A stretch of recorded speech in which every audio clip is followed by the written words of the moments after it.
નમસ્કાર વિદ્યાર્થી મિત્રો, કેમ છો? મજામાં ને?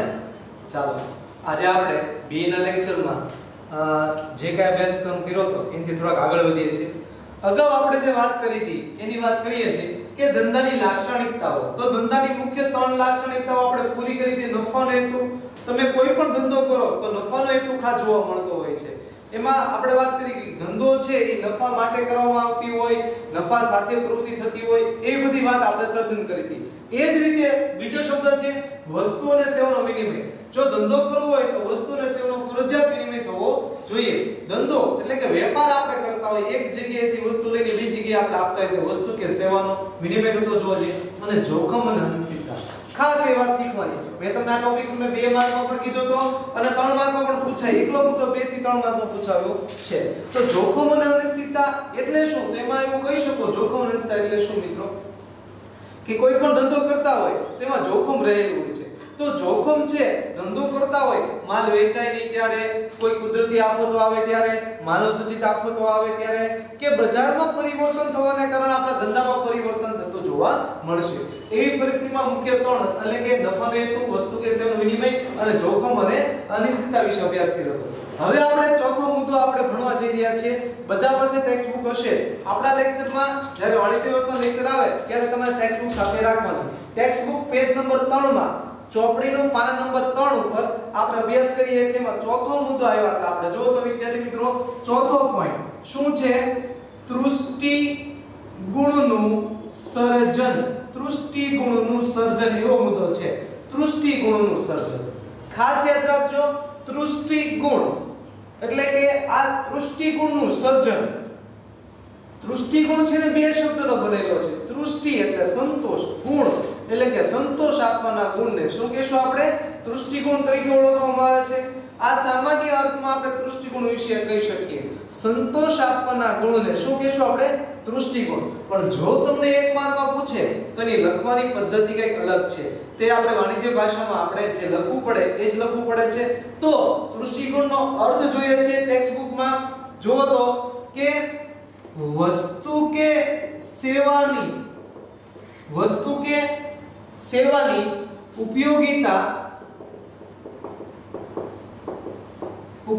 દ્વારા તેના વપરાશ કરનારને સંતોષ આપવું એટલે તૃષ્ટિ ગુણનું સર્જન. આ તમને વિદ્યાર્થી મિત્રો 1 માર્કમાં પૂછી શકે છે. તૃષ્ટિ ગુણ એટલે શું એવો પ્રશ્ન પૂછે. તૃષ્ટિ ગુણ એટલે શું તેવો મુદ્દો યાદ રાખવાનો છે. વસ્તુ કે સેવાની ઉપયોગિતા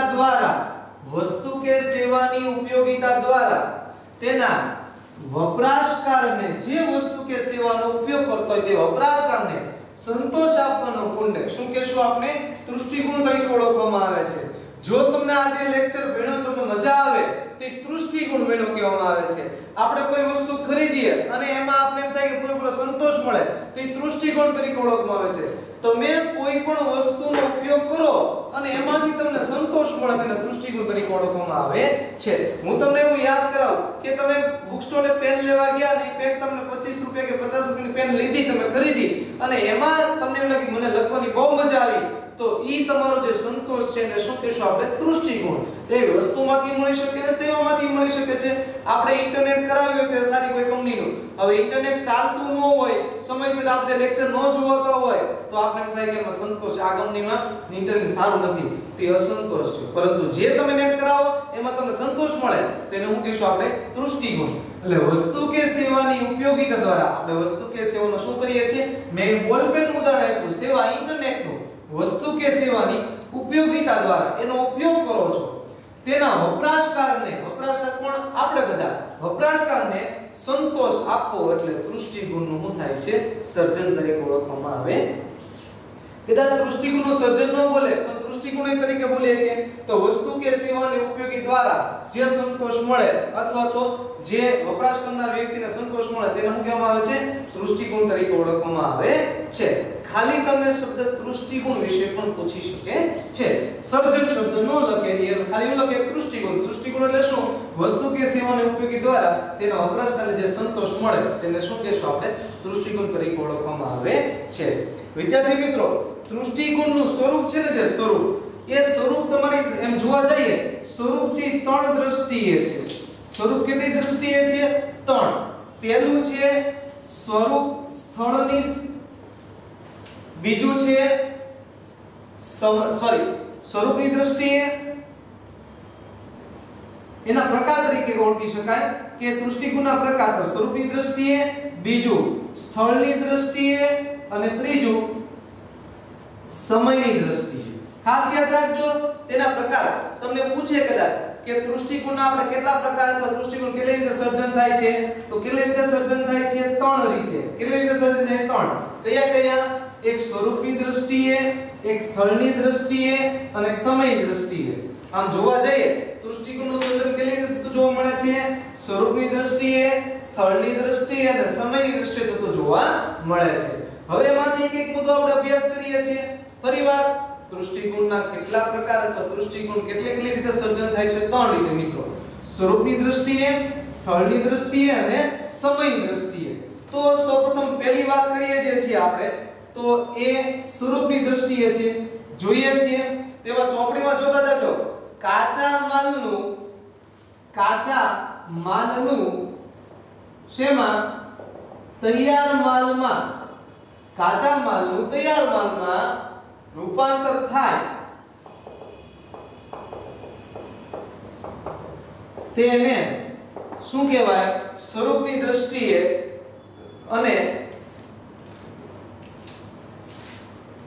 થાય અને તેને કેવો બનાવવાનો? વપરાશ યોગ્ય બનાવવા.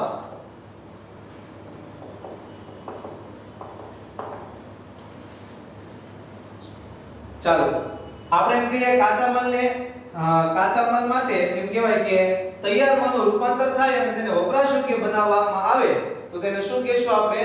કયો દૃષ્ટિકોણ તરીકે ઓળખવામાં આવે છે? સ્વરૂપની દ્રષ્ટિએ. સ્વરૂપની દ્રષ્ટિએ દૃષ્ટિકોણ હું તમને કહું. ઘઉં છે, ઘઉંને આપણે એમાં લોટમાં પરિવર્તન કરી નાખીએ છીએ. ઘઉંની બદલે ઘઉંનો લોટ હોય એ આપણે ઉપયોગ કરી શકીએ ખરા મિત્રો? હા, તો એ કયું થયું? સ્વરૂપ બદલાણું ને. તો સ્વરૂપ જે બદલાય છે તો એને કયો કહેશું આપણે? સ્વરૂપની દ્રષ્ટિએ દૃષ્ટિકોણ તરીકે ઓળખવામાં આવે. તમને એવો પ્રશ્ન પૂછે સ્વરૂપની દ્રષ્ટિએ દૃષ્ટિકોણનું ઉદાહરણ આપો, તમને એવું પૂછે તો કોઈ પણ વસ્તુ પરિવર્તન થાય એ આપણે લેવાનું છે. તો કાચા માલનું તૈયાર માલમાં રૂપાંતર થાય. કાચા માલનું આપણે શું કહેશું? તૈયાર માલના રૂપાંતર થાય. તો તેને અને વપરાશ યોગ્ય બનાવો. હવે લોટ એ કાઈ કામનો નથી આપણે સાહેબ. લોટમાંથી આપણે શું કરીએ? રોટલી કરીએ, ભાખરી કરીએ, એ આપણા માટે કામની છે. તો કાચા માલનું તૈયાર માલમાં રૂપાંતર થાય, કાચા માલથી તૈયાર માલમાં રૂપાંતર થાય અને તેને વપરાશ યોગ્ય આપણે ઉપયોગ કરી શકીએ તેવું બનાવવામાં આવે તો એને શું કહેશું? સ્વરૂપની દ્રષ્ટિએ દૃષ્ટિકોણ તરીકે ઓળખવામાં આવે છે. બીજું ઉદાહરણ જોઈએ કે કપાસ એટલે કે રૂ છે. તો રૂમાંથી આપણે રેસા થાય, રેસામાંથી કાપડ થાય, કાપડમાંથી તૈયાર વસ્ત્ર બને. તો તૈયાર વસ્ત્ર જો મિત્રો સ્વરૂપ બદલાણું તમારે કપાસમાંથી એટલે કે રૂમાંથી શું થયું? એના રેસા તૈયાર થયા, રેસામાંથી શું થયું? કાપડ તૈયાર થયું, કાપડમાંથી શું થયું? એ વસ્ત્ર બન્યા. તો વસ્ત્ર તમારા માટે સ્વરૂપ અગત્યના છે. એટલે કાચા માલનું તૈયાર માલનું રૂપાંતર થાય ને વપરાશ યોગ્ય બનાવવા માટે તો એને શું કહેશું? આપણે સ્વરૂપની દૃષ્ટિકોણ તરીકે ઓળખવામાં આવે છે. ઉદાહરણ યાદ રાખજો વિદ્યાર્થી મિત્રો ખાસ. પછી માલના ઉત્પાદન સ્થળેથી પછીનો પોઈન્ટ છે બીજો એટલે કે સ્થળની દ્રષ્ટિએ. તો માલના ઉત્પાદન સ્થળેથી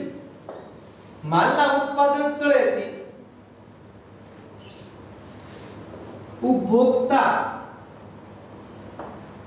ના સ્થળ સુધી માલના ઉપભોક્તાના સ્થળેથી એટલે કે માલના ઉત્પાદન સ્થળેથી ઉપભોક્તાના સ્થળ સુધી લઈ જવામાં આવે લઈ જવામાં આવે તેને શું કહેશું આપણે? કયો કહેશું? સ્થળ દૃષ્ટિકોણ તરીકે ઓળખવામાં આવે છે. વિદ્યાર્થી મિત્રો ખાસ માલના ઉત્પાદન સ્થળેથી ઉપભોક્તાના સ્થળ સુધી લઈ જવામાં આવે તેને શું કહેશું આપણે? સ્થળ દૃષ્ટિકોણ તરીકે ઓળખવામાં આવે છે.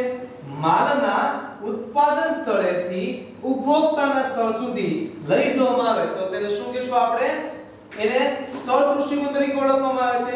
આગળ વધીએ, સાંભળજો વાત. માલના ઉત્પાદન, જ્યાં વસ્તુ બને છે, જો કોઈ વસ્તુ બને છે ત્યાંથી, એટલે કે માલ બને છે ત્યાંથી માલના ઉત્પાદન સ્થળેથી ઉપભોક્તાના સ્થળે, ઉપભોક્તાના સ્થળે એટલે શું ભાઈ? ઉપભોક્તા એટલે શું થાય? ગ્રાહક. ઉપભોક્તા એટલે શું થાય? ગ્રાહક. જ્યાં માંગણી છે ત્યાં સ્થળ સુધી પહોંચાડવામાં આવે તો તેને શું કહેશું?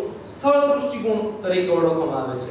વિદ્યાર્થી મિત્રો ખાસ કાશ્મીરમાં સફરજન થાય છે તો એ ભાવનગર સુધી આવે છે તો એને શું કહેશું આપણે? સ્થળ દૃષ્ટિકોણ બદલાયો કહેવાય. સ્થળ દૃષ્ટિકોણ એટલે ત્યાં તો એટલા બધા ઉપયોગ થતા નહીં હોય તો જ્યારે વધારે ઉત્પાદન થયું હોય તો એ આપણે અહીંયા લાવીએ છીએ તો એ સ્થળ. પંજાબમાં ઘઉં છે તો ત્યાં એની પાસે છે વધારે પડતા તો એ આપણે બદલાવ લાવીએ છીએ, ગુજરાતમાં લાવીએ તો એને શું કહેશું? સ્થળ દૃષ્ટિકોણ તરીકે ઓળખવામાં આવે છે. આ એક વસ્તુ નહીં, ઘણી બધી વસ્તુ. કોઈ પ્રદેશમાં, કોઈ રાજ્યમાં બહુ વધારે ઉત્પાદન થતું હોય તો એ ઉત્પાદનને આપણે બીજા સ્થળે પહોંચાડી દઈએ જ્યાં ગ્રાહકો વધારે હોય એને શું કહેશું આપણે? સ્થળ દૃષ્ટિકોણ તરીકે ઓળખવામાં આવે છે. ક્લિયર વિદ્યાર્થી મિત્રો? ચાલો હવે વાત કરીએ છીએ ત્રીજું, જે નામ છે સમય. સમયની દૃષ્ટિકોણ એટલે કે સમયનો દૃષ્ટિકોણ એટલે શું? જો સ્વરૂપની દ્રષ્ટિએ આપણે વાત કરી, સ્થળની કરી અને સમયની વાત કરીએ છીએ તો સમય દૃષ્ટિકોણ કોને કહેવામાં આવે છે? ચોપડીમાં જોજો. માલની જરૂરિયાત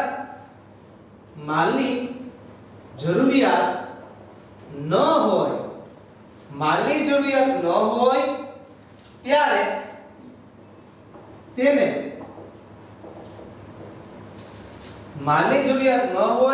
તેને સંગ્રહ કરી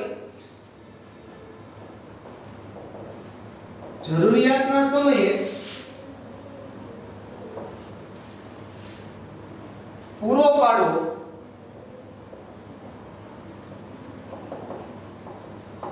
માલની જરૂરિયાત ન હોય ત્યારે તેને સંગ્રહ કરી જરૂરિયાત સમયે પૂરો પાડવામાં આવે ત્યારે તેને શું કહેશું વિદ્યાર્થી મિત્રો?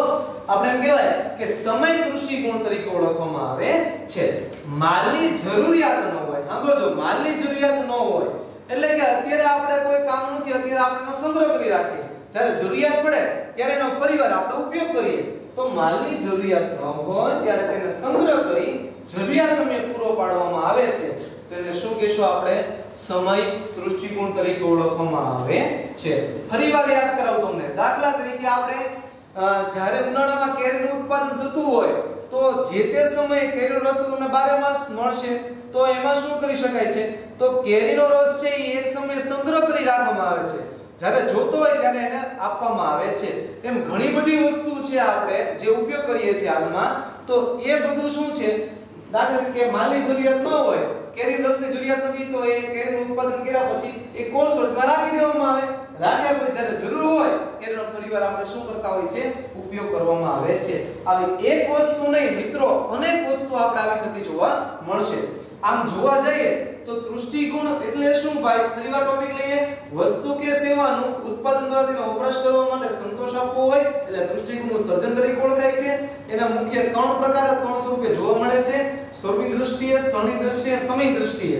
તો સ્વરૂપની દ્રષ્ટિએ કઈ રીતે?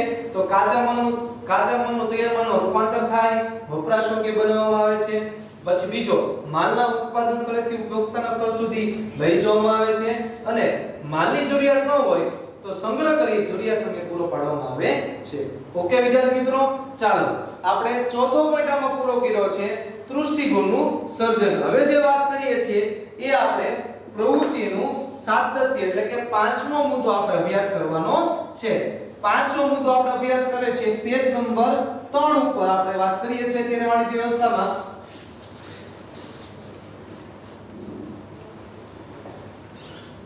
ચાલો કયો મુદ્દો છે આપણે? પાંચમો મુદ્દો પ્રવૃત્તિનું સાતત્ય.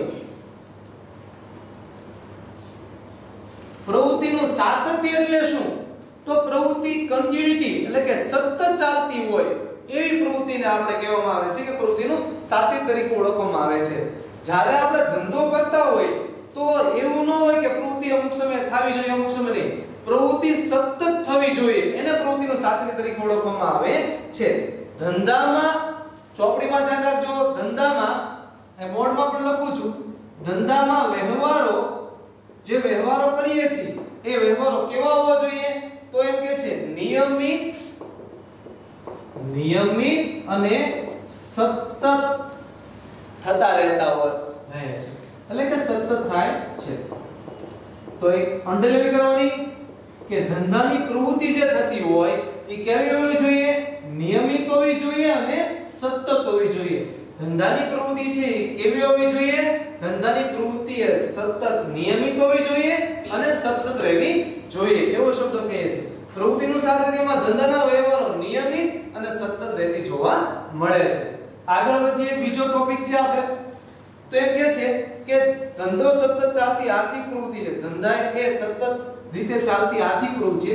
ધંધો જો સતત ચાલે ને તો જ મિત્રોને શું કહેવામાં આવે છે? આપણે આર્થિક પ્રવૃત્તિ તરીકે ઓળખી શકાય છે. આપણે યાદ છે ધંધો સતત ચાલતો હોય, નફો પ્રવૃત્તિ કરતા હોવો જોઈએ જેને આપણે કહેવાય નાણાં માટે, અર્થઘટન માટે, તો એ સતત ચાલતી હોય તેવી પ્રવૃત્તિને આપણે આર્થિક પ્રવૃત્તિ તરીકે ઓળખી શકાતી હોય છે. પછી વેપારી નફાના આશયથી ખરીદી વેચાણની પ્રવૃત્તિ સતત કરતો હોય. કોઈ પણ વેપારી હોય, કોઈ પણ વેપારી મિત્રો વેપારી હોય એ ખરીદી વેચાણ શું કામ કરે છે? ખરીદી વેચાણ શું કામ કરે છે? તો એક જ ઈરાદો હોય. શેનો ઈરાદો હોય? નફાના આશયથી કરતો હોય. તો એ સતત પ્રવૃત્તિ થઈને કોઈ વેપારી હોય તો વિચાર કરો, કરિયાણાની દુકાન હોય કોઈ જગ્યાએ તો ત્યાં સતત ખરીદી વેચાણ થતું હોય કે માત્ર એક કે બે વાર થતું હોય? ત્યાં મિત્રો સતત એનું વેચાણ ખરીદી વેચાણ થાય તો જ ધંધો સક્સેસ થતો જોવા મળશે. એટલે પહેલો પોઈન્ટ એવો હતો ધંધામાં વ્યવહારો જે આપણે જે પ્રવૃત્તિ કરીએ છીએ મિત્રો એ ધંધામાં વ્યવહારો કેવા હોવા જોઈએ? નિયમિત હોવા જોઈએ અને સતત થતા રહેતા હોવા જોઈએ. ધંધો એ સતત અને આર્થિક પ્રવૃત્તિ થતી હોય છે. ધંધો છે કે સતત થતી હોય તો આપણે આર્થિક પ્રવૃત્તિ તરીકે ગણી શકાય છે. એમાં નફો હોય ને ખોટી હોય. પછીનો વેપારી હોય એ વેપારી સતત શું કરતો હોય? ખરીદી વેચાણ કરતો હોય તો ખરીદી વેચાણના નફાના આશયથી થાય તો એ સતત પ્રવૃત્તિ થતી જોવા મળશે. પછીનો મુદ્દો છે જ્યારે ઉત્પાદક વેપારી મકાન પોતે બનાવે. મિત્રો જો ધ્યાન રાખજો, જો ઉત્પાદક હોય ઈ વેપારી એમ કે છે ચોપડીમાં વાંચી લેજો પહેલા પોતાના રહેવા માટે મકાન બનાવે અને ત્યારબાદ મકાન વેચે નફો મળે તો એ ધંધો ન કહેવાય. મકાનની લેવેચ નિયમિત અને સતત પ્રવૃત્તિ થતી હોય. કોઈ ઉત્પાદક કે વેપારી હોય એને રહેવા માટે મકાન બને છે. પોતાને શું કરવા માટે? રહેવા માટે મકાન બનાવે છે.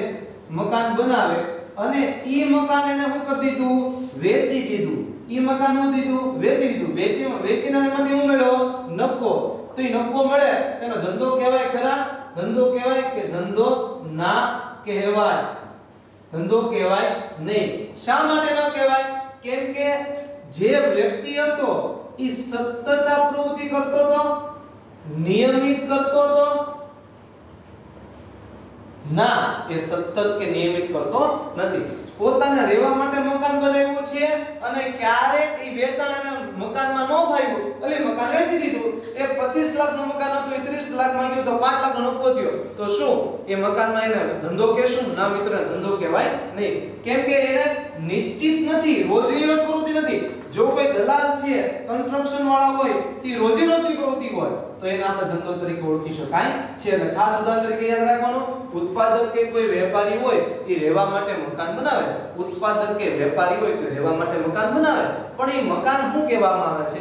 જો મકાન રહેવા માટે બનાવ્યું હોય અને પછી એ મકાનમાં ન ફાવ્યું હોય તો એને વેચી દે, 25 લાખમાં તૈયાર થયું તો 30 લાખમાં વેચી દે, 5 લાખનો નફો થયો હોય તો ધંધો કહેવાય? ના મિત્રો, એ ધંધો કહેવાતો નથી. શા માટે નથી કહેવાતો? એ ધંધો નિયમિત નથી અને સતત નથી. એટલે જે પ્રવૃત્તિ કરે છે ભાઈ, જે લેવેચ કરે છે એ સતત નથી, એટલા માટે ધંધો કહેવાશે નહીં. તમે પણ કોઈ જગ્યાએથી બોલપેન લાવો, 25 રૂપિયાની બોલપેન લાવો અને તમારા મિત્રને ગમી ગઈ, તમે 30 રૂપિયાને આપી દો કે 50 રૂપિયા આપી દો તો તો એમાંથી તમને 5-10 રૂપિયા કે 25 રૂપિયા નફો મળે તો ધંધો કહેશું? ના, એને ધંધો કહેવાય નહીં. શા માટે ધંધો ન કહેવાય? તમે રોજ આવી પ્રવૃત્તિ કરો છો, નિયમિત કરો છો તો ધંધો કહેવાય. ના ના, અમે તો બુક સ્ટોરમાં ગયા, પેન ગમી એટલે અમે લીધી અને આપણા મિત્રને આપી દીધી વધારે પૈસા લઈને, તો એ ધંધો કહેવાતો નથી.